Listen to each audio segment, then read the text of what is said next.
Talk. This is Laura here, and I'd like to get a few things straight when it comes to carbohydrates today. Many people think that when they learn I'm a dietitian, they tell me how they're avoiding carbohydrates. Now, I understand what they're trying to say is they're avoiding nutritionally void carbohydrates. But as a dietitian, I kind of cringe a little inside, and kind of here's why. So, carbohydrates are the body's preferred fuel source. Our energy level runs on carbohydrates.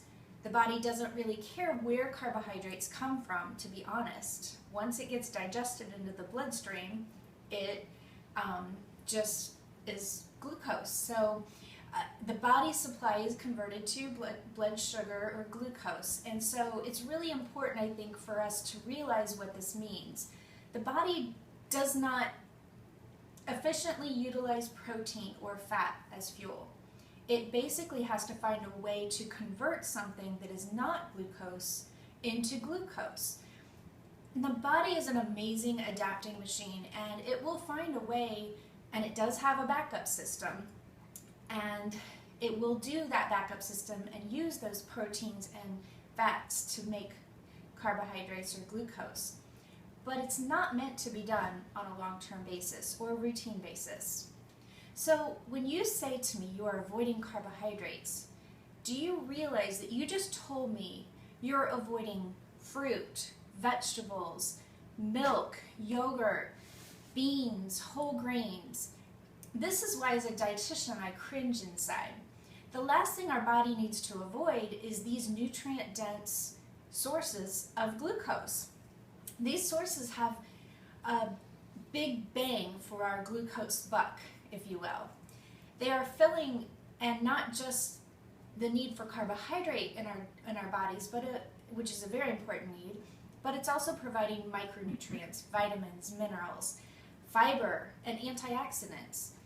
The carbs I'm hoping you are limiting in your diet are the pure sugars and the refined products, like the enriched breads, cereals, crackers, white rice, and other products that are low in fiber and low in nutrients, like chips and candies and muffins, etc., etc.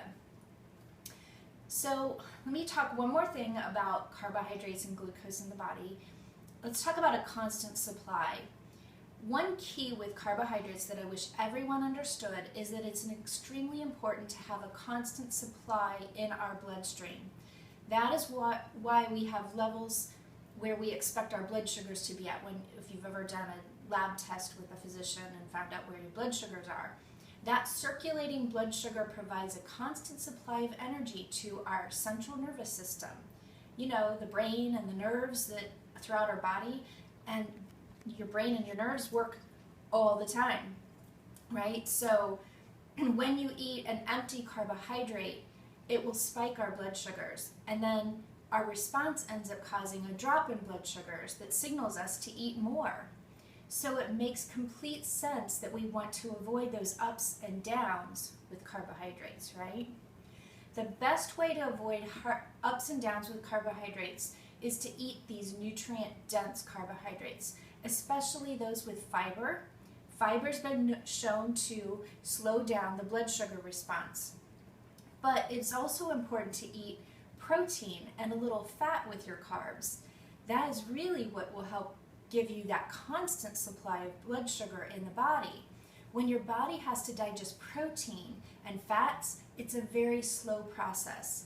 It takes longer for those carbs you are eating to enter the bloodstream as well. So for example, if you have a piece of fruit for a snack, you may find yourself hungry very quickly. Sure, the fruit has fiber, but primarily the body only had to digest carbs. So if you have a handful of nuts with your piece of fruit, or maybe a piece of cheese, then you're also eating protein and fat, and that's going to cause the blood sugars to remain more steady and therefore make you feel full longer when you eat.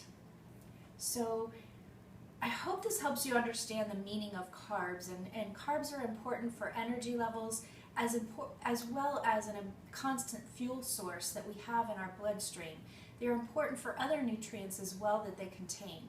So if you want to tell me about how you're doing nutritionally by avoiding empty calories, let's talk. Thanks so much.